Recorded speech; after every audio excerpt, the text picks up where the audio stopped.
So next है हमारा nuclear size, जिसको हम रेडियस भी बोलेंगे। तो सबसे पहले हम एटॉमिक साइज की बात नहीं कर रहे हैं, हम न्यूक्लियर साइज की बात कर रहे हैं। तो हमें पता है कि न्यूक्लियस में कौन कौन होंगे, न्यूक्लियॉन्स होंगे, और न्यूक्लियॉन्स कौन, प्रोटॉन एंड न्यूट्रॉन। तो प्रोटॉन और न्यूट्रॉन होंगे, उनकी जो साइज होगी उसके अकॉर्डिंगली न्यूक्लियस की साइज होगी। अगर मेरे पास एक प्रोटॉन और एक न्यूट्रॉन है तो न्यूक्लियस की साइज कुछ होगी। फिर मेरे पास 50 प्रोटॉन और 50 न्यूट्रॉन्स है तो न्यूक्लियस की साइज अब बढ़ जाएगी ना भाई, इतने में ही थोड़ी 50-50 आ जाएंगे, तो उसकी साइज बढ़ जाएगी। मेरे पास सपोज 100 ले लो, तो 100 प्रोटॉन्स है और 100 न्यूट्रॉन्स है, तो उसकी साइज और भी बढ़ जाएगी। तो it depends on the size of the nucleons, size in the sense number of the nucleons, कि तुम्हारे कितने नंबर ऑफ न्यूक्लियॉन्स है न्यूक्लियस के अंदर। न्यूक्लियस के अंदर तुम्हारे न्यूक्लियॉन्स कितने हैं, एक एक है, दो दो है। जैसे कि हम ले ले कि भाई कुछ भी ले लो, सोडियम ले लो और से लिथियम ले लो, तो लिथियम और सोडियम किसकी साइज बड़ी होगी, लिथियम और सोडियम में से किसकी साइज बड़ी होगी, साइज, न्यूक्लियस, एटॉम की साइज नहीं, न्यूक्लियस की साइज की बात कर, सोडियम की,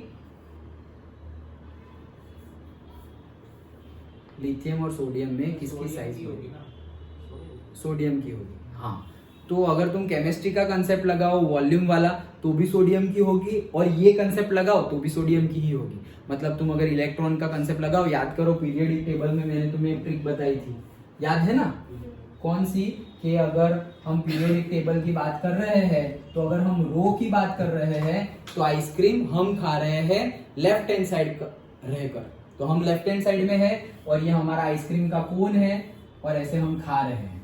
डन, ओके। तो जैसे जैसे हम पीरियड में आगे बढ़ेंगे, पीरियड इन द सेंस रो में आगे बढ़ेंगे, वैसे वैसे उसकी साइज क्या होती जाएगी, छोटी होती जाएगी। और अगर हम कॉलम की बात कर रहे हैं तो आइसक्रीम गिर गई नीचे, तो आइसक्रीम जमीन खा रही है, तो जमीन खा रही है मतलब ये आइसक्रीम जमीन खा रही है, तो ऊपर से नीचे जाएंगे तो वॉल्यूम और साइज बढ़ता जाएगा। Done, okay.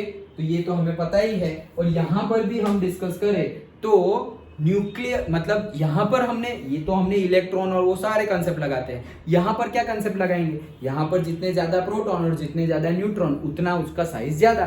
तो लिथियम है तो लिथियम में तो भाई 3 ही है, ओके। यहाँ पर तो 11 है, 11, तो 11 को कनेक्ट, 11 प्रोटॉन न्यूट्रॉन को लेने के लिए, वो न्यूट्रॉन तो 11 भी नहीं, 12 है सोडियम में ओके। तो उनको पकड़ने के लिए तो ज्यादा चाहिए ना वॉल्यूम, ओके। तो सिंपल कि वो न्यूक्लियॉन के नंबर्स के ऊपर डिपेंडेंट है। तो साइज ऑफ द न्यूक्लियस मतलब जो न्यूक्लियस का रेडियस होगा और न्यूक्लियस का डायमीटर होगा या उसका साइज होगा, वॉल्यूम होगा, whatever you consider it, directly proportional to the atomic number और से मास नंबर और एटॉमिक मास। ए मतलब क्या है, मास नंबर और एटॉमिक मास, जेड मतलब एटॉमिक नंबर, तो ए मतलब क्या है हमारा, मास नंबर। तो मास नंबर मतलब क्या, number of protons and neutrons, sum है उनका। डन। तो ये जितना ज्यादा उतना साइज बड़ा, ये जितना कम उतना साइज कम, वही हुआ ना, okay. Now size of the nucleus, तो उसको तो हम स्फेरिकल मान रहे हैं, ओके। एटॉम को भी और न्यूक्लियस को भी हमने क्या माना हुआ है, स्फीयर माना हुआ है, स्फेरिकल माना हुआ है। तो स्फीयर का वॉल्यूम तो हमें पता है 4/3 pi r cube, where r is the radius, okay। तो 4/3 pi r cube is proportional to a, therefore अभी प्रोपोर्शनलिटी कांस्टेंट, जितने भी कांस्टेंट है उनको हटाओगे तो तुम्हें पता चलेगा ये कांस्टेंट, पाई भी कांस्टेंट, तो r cube is proportional to a आ गया।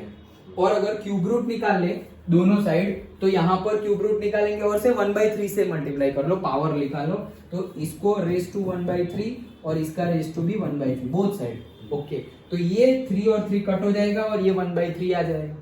डन। अब ये प्रोपोर्शनलिटी कांस्टेंट हम हटाए तो वो आ जाता है क्या, R0, वो ये सब हमने हटाया ना, तो उसका कांस्टेंट भी तो हमने रखना पड़ेगा, तो वो कांस्टेंट हमने रखा R0, ओके। सो R0 की वैल्यू क्या आएगी ये तुम्हें याद रखनी है, ये वैल्यू तुम्हें याद रखनी है for the numericals, 1.2 into 10⁻⁻15 metre, okay.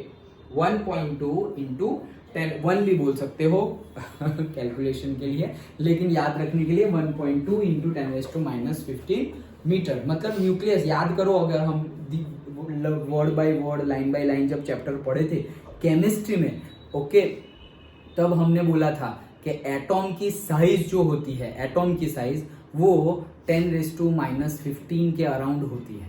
Okay, याद आया?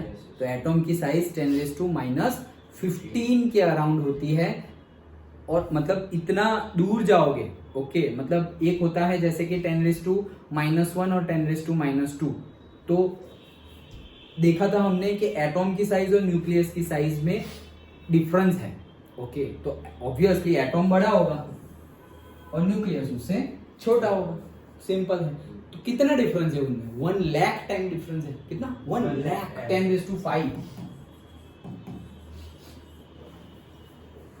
5 है ना? हाँ 5 है। 10⁵ टाइम्स। मतलब अगर तुम्हारा न्यूक्लियस जो है, तुम्हारा न्यूक्लियस कितना है? सपोज तुम्हारा न्यूक्लियस है, तुम्हारा एटॉम है, एटॉम, तुम्हारा एटॉम है 10⁻15 मीटर के रेंज में, तो इंटू 10⁵ कर दो, उतना छोटा। समझ में आ रहा है? इससे भी, ये तो एटॉम है तो न्यूक्लियस तो उससे भी ज्यादा छोटा होगा। अंडरस्टूड? जैसे कि हम ऐसा लिखे 1/10 और 1/100, कौन सा छोटा है? ज्यादा छोटा कौन सा है? 1/100 ज्यादा छोटा है। तो अगर मैं ऐसा लिखूं तो 10⁻⁻1 और 10⁻², तो कौन छोटा है ज्यादा?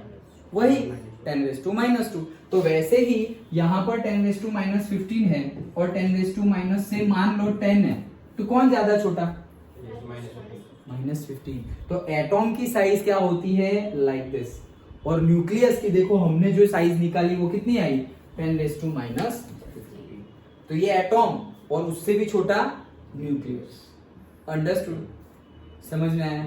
मतलब अगर तुम्हें बताऊं तो यहाँ पर अगर हम टेनिस का बॉल ले लें, ये पहले भी एग्जांपल दिया था, फिर से दे रहा हूँ। अगर हम टेनिस का बॉल ले, शायद 11th वालों को दिया था, व्हाटएवर, टेनिस का बॉल हम क्रिकेट खेलते हैं, तो ये पूरा जो भरूच डिस्ट्रिक्ट है ना, यहां से लेके पूरा भरूच डिस्ट्रिक्ट का ऐसे सर्कल मारोगे ना, वो, और यहां पर टेनिस का बॉल, तो पूरा भरूच डिस्ट्रिक्ट एटॉम है और ये टेनिस का बॉल न्यूक्लियस है। सोचो, सोचा? पूरा भरूच डिस्ट्रिक्ट वो एटॉम है और यहां पे मैंने जो टेनिस का बॉल पकड़ा हुआ है वो एटॉम का ये न्यूक्लियस है। इससे भी ज्यादा होगा, ये तो मैंने तुम्हें रफली 1 लाख टाइम्स छोटा होता है या 10⁵. यहाँ तो हमने 10⁵ भी नहीं लिया। अंडरस्टूड? ओके, तो कहने का मीनिंग है कि यहाँ पर न्यूक्लियस का देखो हमारा 10⁻⁻15 आया, तो एटॉम की साइज क्या है? 10⁻10 रफली, जो जे थॉमसन ने अपने एक्सपेरिमेंट किए थे, ओके, वो वाटरमेलन जैसा होता है एंड ऑल, तो उसमें उन्होंने रफली बता दिया था कि उसका साइज कितना है, इतना। ओके, तो ये एक्सेप्ट किया, ये उनका प्लस पॉइंट है, एडवांटेज है कि उन्होंने जो बात बताई थी वो सही बात निकली कि एटॉम की साइज रफली इतनी ही होती है। ओके, फिर न्यूक्लियस के बारे में तब कुछ बात नहीं हो रही थी, लेकिन फिर जब ये चैडविक ने एक्सपेरिमेंट किया एंड ऑल सब कुछ पता चला, तो हमें पता चला न्यूक्लियस की साइज के बारे में, 10⁻⁻15 मीटर। इसको फर्मी मीटर भी बोलते हैं, याद रखना हो तो कॉम्पिटिटिव एग्जाम के लिए। क्या? हाँ, वो हट जाएगा, फर्मी मीटर। ओके, जैसे कि हम ये सब रफ कर दो ना, हाँ यस, ओके, तो जैसे कि हम एंगस्ट्रॉम लिखते हैं, 1 angstrom is equal to 10⁻⁻10 metre, ऐसा लिखते हैं, याद है ना? ओके, तो 10⁻⁻10 मीटर 1 एंगस्ट्रॉम, जैसे 1 micrometre is equal to 10⁻⁻6 metre, वैसे ही 1 fermi metre, FM, fermi spelling क्या है? FERMI, 1 fermi metre is equal to 10⁻15 metre. Okay, competitive exam point of view यहाँ पे कुछ आएगा नहीं, तो R0 की वैल्यू हमें याद रखनी है। सिंपल था। न्यूक्लियर साइज, न्यूक्लियर साइज मतलब क्या है? हमें पता चला कि यार जितने ज्यादा न्यूक्लियस होंगे उतना बड़ा न्यूक्लियस होगा। अच्छा, तो मतलब वो डायरेक्टली प्रोपोर्शनल है नंबर ऑफ न्यूक्लियस के ऊपर, तो वो नंबर ऑफ न्यूक्लियस तो मास नंबर ही है, तो मतलब ए के ऊपर डायरेक्टली प्रोपोर्शनल है। अगर ए के ऊपर डायरेक्टली प्रोपोर्शनल है तो सिंपली निकालो 4/3 πr³ यहाँ पर उसका size, volume, and that is equal to यहाँ पर ए। ओके, तो 4/3 πr³ that is proportional to a, तो यहाँ पे r³ इज प्रोपोर्शनल, ये तो कांस्टेंट ही था, वही कांस्टेंट फिर आगे आया है, तो r³ इज ए, फिर वापस हमने क्यूब रूट निकाल लिया बोथ दी साइड, तो r is proportional to a raise to 1/3, therefore r is equals to r0 a raise to 1/3। Done. Okay तो आर नॉट की वैल्यू रफली कितनी होती है 1.2 into 10⁻⁻15 metre.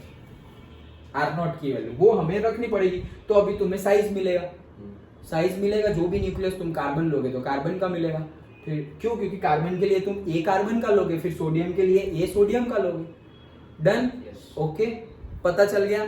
So that is nuclear size और से nucleus यहाँ से हमें रेडियस मिल रहा है ना डायरेक्टली, क्योंकि 4/3 पाई आर वो सब तो हमने हटा दिया, सिर्फ आर को रखा है, इसलिए हम न्यूक्लियस रेडियस भी बोलते हैं। अगर तुम ये फॉर्मूला ही ना लगाओ तो वॉल्यूम डायरेक्टली मिलेगा तुम्हें, तो फिर तुम बोलोगे साइज ऑफ द न्यूक्लियस, फिर रेडियस नहीं बोलोगे। लेकिन हमने ये सब हटा दिया है ना, ये कांस्टेंट टर्म यहाँ से सब हटा दिए 4, 3 पाई, तो इसलिए यहाँ पर यहाँ क्या जो रहा वो मिला है, तो radius of the nucleus. Simple, okay. Density